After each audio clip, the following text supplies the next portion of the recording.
Oke, kita mulai ya. Jadi ada 3 hal yang paling penting. Kita tuh berada di bidang di alur perancangan ya. Alur perancangan. P aja ya, capek nulis. Nah, alur perancangan ini agar Anda paham tentang bagaimana merancang, lalu kita sebut namanya teori perancangan. Sedangkan teori perancangan ini tidak akan bisa berdiri sendiri kalau tidak ada konfigurasi ruang. Kita sebutnya teori apa? Teori konfigurasi ruang itu sebenarnya teori in architecture gitu ya. Lalu teori pemaknaan ini sebenarnya teori T-nya besar lalu kosong. Teori about architecture. Mudah kan? Anda nggak akan menemukan teori in of about dalam literatur. Itu karangan aja udah. Tapi Anda bisa menemukan teori in of about bukan dalam arsitektur, cuma minjem aja dari luar ya. Sedangkan yang ini kita sebut teori of architecture. Dua ini menjadi landasan untuk teori perancangan. Mulainya dari mana? Tidak boleh mulainya dari teori pemaknaan. Karena kita arsitektur. Kalau saya filsafat, saya akan mulai dari teori pemaknaan. Oke ya? Jadi geraknya itu selalu begini ya. Oke? Selalu begitu. Lalu ini jadi selalu ada kan dia ya. Sampai sini paham ya? Kita udah belajar ini semuanya. Nah, lalu kita mencoba meletakkannya ke dalam gagasan yang struktural, gagasan relasional. Kenapa? Karena kita ingin membuat sebuah bangunan, di mana bangunan itu butuh landasan-landasan teori untuk jadinya. Kenapa? Karena bisa saja orang membuat bangunan, misalkan arsitek kita udah nggak lagi pakai teori karena udah ada di kepalanya, gitu ya. Tapi itu yang sering membuat dia campur aduk, gitu. Oke. Nah, kalau saya ingin mengaitkan dulu perlahan ya, saya ingin mengaitkannya dengan misalkan Anda sudah ikut perancangan, isu lingkungan binaan, lalu isu-isu dan lain-lainnya, kita bisa memosisikan semua isu itu ke dalam sini. Ya. Oke, misalkan teori perancangan yang kalian kemarin belajar, dia masuknya pada, isu perancangan. Dia masuknya kepada teori in, teori about, atau teori of? Teori of, tapi dalam teori of-nya juga bukan seluruh teori of yang berlandas pada teori in sama about, tapi hanya betul-betul teori of tentang bagaimana orang lain, proses sequence orang lain gitu kan. Jadi kita nggak pernah tahu teori in-nya apa. Harus kita bongkar gitu ya. Tapi kan dia nggak cerita. Misalkan Palasma. Atau, Palasma deh. Atau Zumthor deh. Zumthor bikin pemandian di Swiss ya. Ya, betul. Lalu kita cuma dengar dia ngomong. Saya bikin ini karena apa gitu ya. Cuma dia cerita ini di Swiss, ini tempatnya seperti ini, karena tempatnya seperti ini, lalu saya ingin membuat berapa ini mati, saya harus cek dulu ke sini. Takutnya dia mati. Kita masalah kok ini sih. Ini bentar ya, sorry ya. Aku harus masukin ke Oke. Nggak mau masuk ke sana, tenang aja. Ke display. Displaynya harus aku kok night shift. Jangan auto lock 2 menit mati deh. Never aja. Oke, sekarang berarti kita udah jalan terus. Ya. Oh, nggak apa-apa. Dia mulai lagi boleh. So, kalau dia mulai lagi, dari 0 lagi, saya ngetik. Udah masuk kah? Sudah. Oke, barusan. Kalau nggak dia mati semua. Gitu. Ini jeleknya, kelemahannya. Nah, dia baru jalan. Oke. Kita kembali lagi ke sini ya. Nah, yang tadi dia hanya bergerak pada bagaimana saya membuat sebuah desain. Jadi dia tidak bercerita tentang teori sebelumnya apa dan sebagainya. Cuma Pokoknya saya itu belajar Palasma ya. Saya itu sukanya lewat pengalaman tubuh saya. Artinya dia mulainya dari pemaknaan tubuhnya, gitu. Bukan dari konfigurasinya. Nah, banyak. Misalkan Eisenman dia ingin memaknai bahwa saya ingin memaknai sebuah fungsi itu nggak penting, gitu. Kan jadi lain ya, ada lain. Nah, jadi kita bercerita tentang drive apa yang dari dalam diri kita yang keluar ketika kita mendesain. Bukan berdasarkan konfigurasinya, tapi drive apa yang keluar dari dalam diri saya. Nah, drive itu bisa kita bagi, ada yang drive sangat konfigurasi, ada yang drive dari desire. Semua itu desire. Aku ceritain sedikit di sini ya, boleh ya. Tapi jangan jadi bingung tentang ini ya. Mungkin di yang kedua ya. Gini, setiap desain dalam arsitektur itu dia dimulai dengan sebenarnya ada kebutuhan. Ya. Jadi kebutuhannya saya kasih tambah kuat, strongly gitu ya. Ini driven tuh drive-nya ya. Di ujung sini ada juga namanya desire. Desire kalau karena dia strongly niche, jadi sini strongly desire, terbalik nggak apa-apa ya. Ini betul-betul desire, ini betul-betul niche. Nah, kadang-kadang orang tergelincir tuh di sini ya. Jadi bukan arsitektur lagi, jadi art. Bahaya. Nah, di tengah-tengah kita ngambil 3 aja yang mudah ya. Yang ini driven-nya ini seimbang, balance ya, balance balance between mix ya. Mix. Kalau di sini mix juga, tapi lebih ke arah ini, gitu ya. Jadi needs, kalau di sini need base, gitu ya, needs base mix.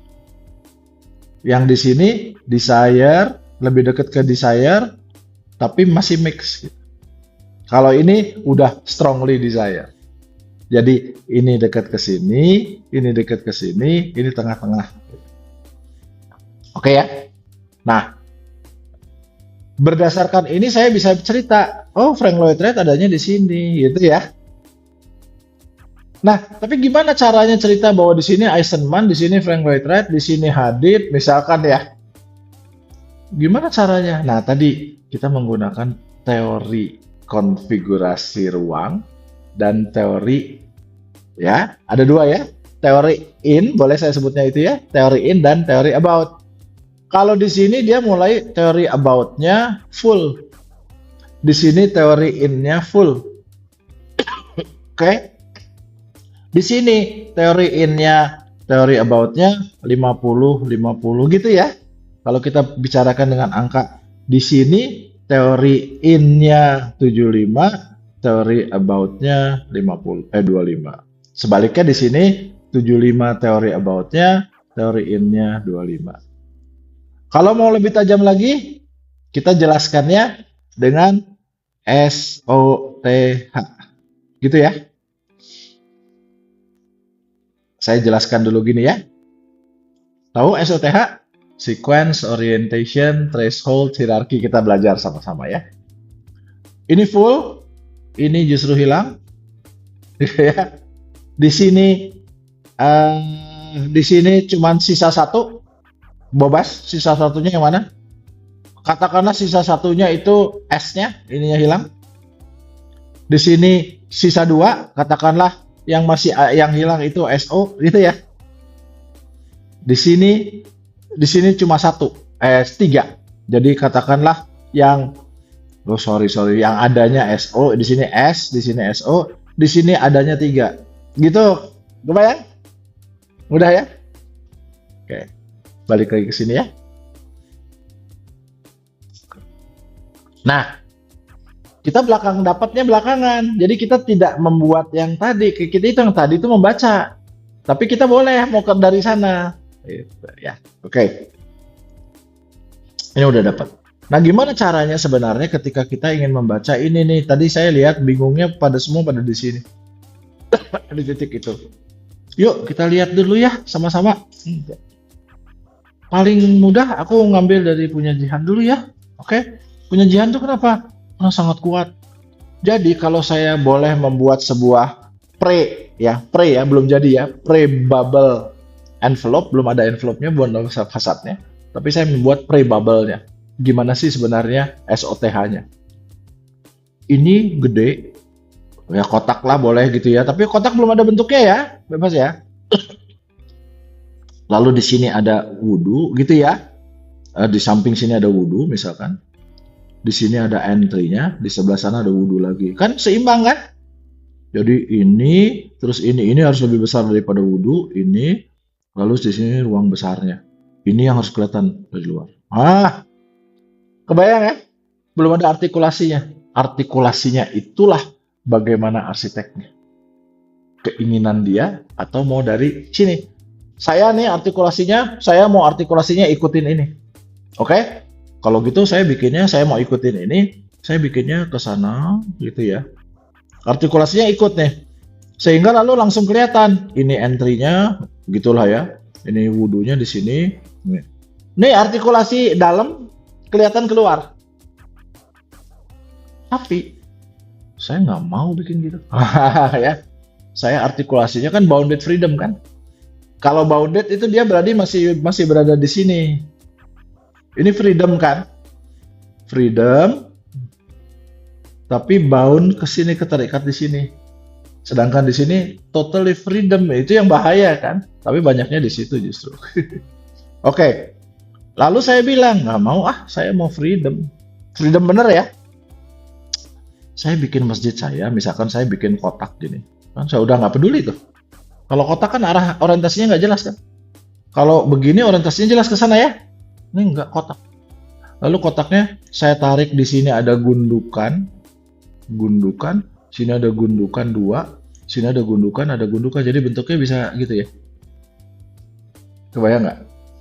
Kalau saya potong gundukan, saya potong ke sini juga sama gundukan gitu.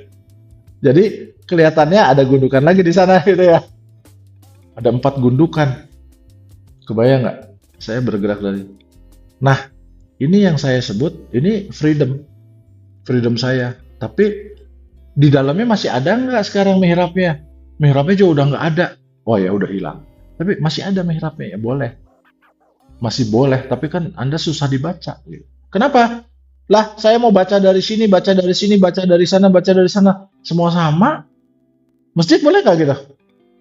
Nggak boleh dong, kan ada muka ada belakang. Gereja boleh nggak gitu Agung? Nggak boleh ada muka ada belakang ya. Tapi kan freedom boleh. Kalau gitu artinya dia memisahkan antara luar dengan dalam. Dalamnya masih ada kegiatannya, luarnya dia udah nggak peduli gitu ya. Tarik-tarikan arsitektur tuh di situ sebenarnya. Oke ya? Oke. Kalau gitu ini aku hapus aja dong ya, ngapain ada di sini ya. Tapi itu sebuah contoh. Nah, bagaimana sekarang kita membuat pre-bubble tadi untuk Anda ya. Oh bener deh kalau gitu bubble-nya untuk Stephen ininya di tengah gede ya. Jadi yang lainnya terserah Stephen, ada yang mau bikin bulat sini, mau segitiga di sini, tapi itu intinya. Oh kalau gitu untuk Agung, bubble-nya itu bisa saja ini terbuka gitu ya Agung ya. Dia terbuka, tapi saya punya tutupan yang bisa kebuka, bisa enggak gitu ya Agung. Berarti nanti Agung tinggal bikin hal-hal lainnya yang mana. Kalau cuma 2, saya ngomong di sana pesisir, di sini pedalaman gitu pertemuannya. Lalu di sana bisa macam-macam. Di sini bisa cerita tentang bagaimana proses dia membuat ukiran, bagaimana proses dia tentang membuat. Nah itu harus diklasifikasiin dulu yang mana. Jadi apa saja artnya? Tarian, pertunjukan, jadi pertunjukan, perform dengan benda. Hasil-hasilnya dengan pertunjukannya. 2 itu. Jadi terhadap pertunjukan benda, dua-duanya bisa masuk. Kalau beda, suatu saat saya mengadakan pameran, pertemuan antara keduanya, gitu.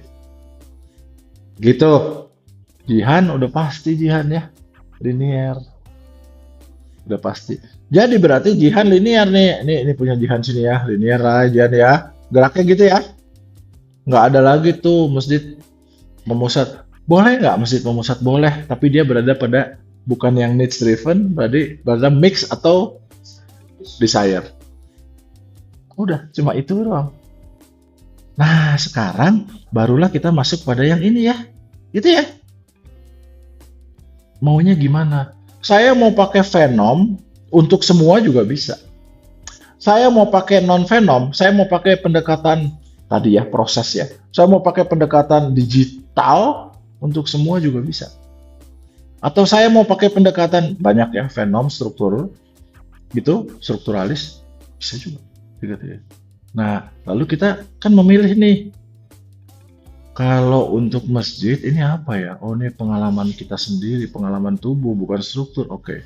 Kalau gitu saya pakai Venom. Gitu ya. Ya, sebagai sebuah pendekatan mendesain gitu.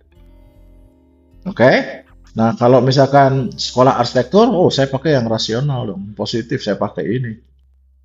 Sangat rasional kan? Ya. Kalau Agung, oh saya mau pakai pendekatan budaya, tapi apa itu budaya? Estetika budaya. Kedua gabungin, lalu dapatlah proposisi desain. Kita bilang TBPD, inget ya? Tapi TBPD itu yang paling penting, TB-nya ini cara kita belajarnya, PD-nya kan proposisi desain saya. Ini udah dua kan? Proposisi desain saya, aku menyebutnya relasionalnya, jadi konfigurasi ruangnya ini nggak akan disalahin kan? Tapi saya akan menggunakan cara saya merancangnya, gitu ya. Cara saya merancangnya mix, ya. Lalu apa pendekatan di sana? Fenomenologi, gitu. Itulah yang kita sebut yang ini, gitu. Karena di sini ya, gitu. Cuma gitu kok sebenarnya. Cuma banyak sekali padanannya, tapi ya itu intinya. Teori total itu intinya. Jadi saya akan membantu Anda sekalian. Untuk yang berikutnya kita masih punya 3 kali kan. Tapi 3 kali itu ada libur sekali ya. Nanti kalau ada libur sekali nggak? Minggu depan libur ya?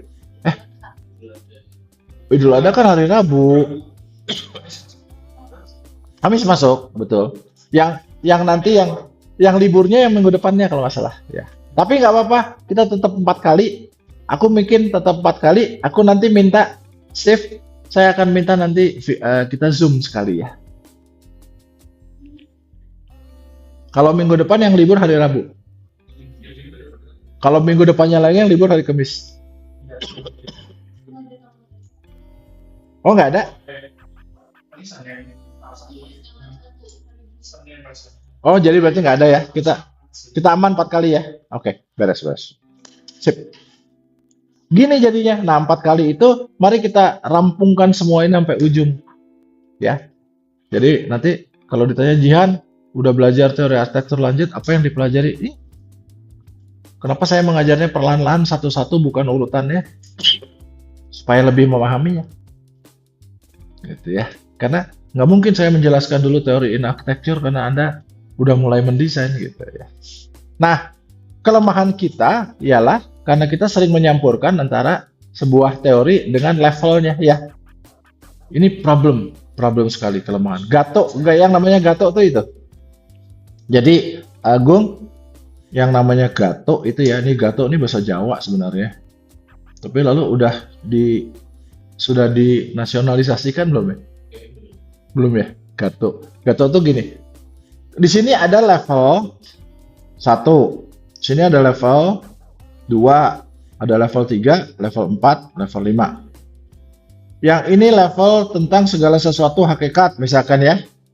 Ini Jihan mestinya tahu nih. Level kedua itu sebenarnya itu level misalkan aja ya, ini hakikat dasar, ini level elemen, ini level orientasi, ini level hierarki, ini level makna gitu ya.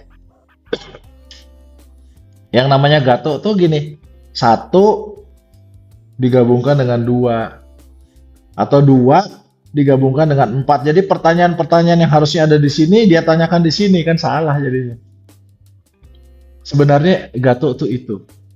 Enggak apple to apple, orang ngomongnya gitu. Tapi kadang-kadang kan Aduh, banyak banget nih, nggak apple to apple tuh.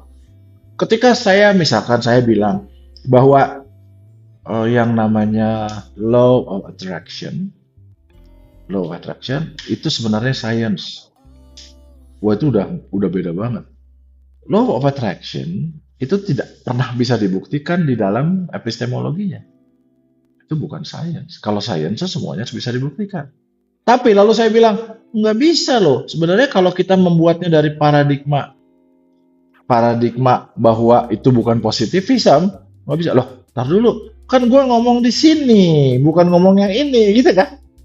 Nah lalu orang bilang, lu nggak boleh ngomong gini karena paradigmanya lah, nggak ada hubungannya, ya. Kalau mau ngomong paradigma, yuk kita ngomong paradigma. Coba ya, paradigma itu ada, ya, sekalian belajar pelan-pelan ya. Ada positif, paradigma ya. Lalu kemudian ada interpretif, dan ada kritis.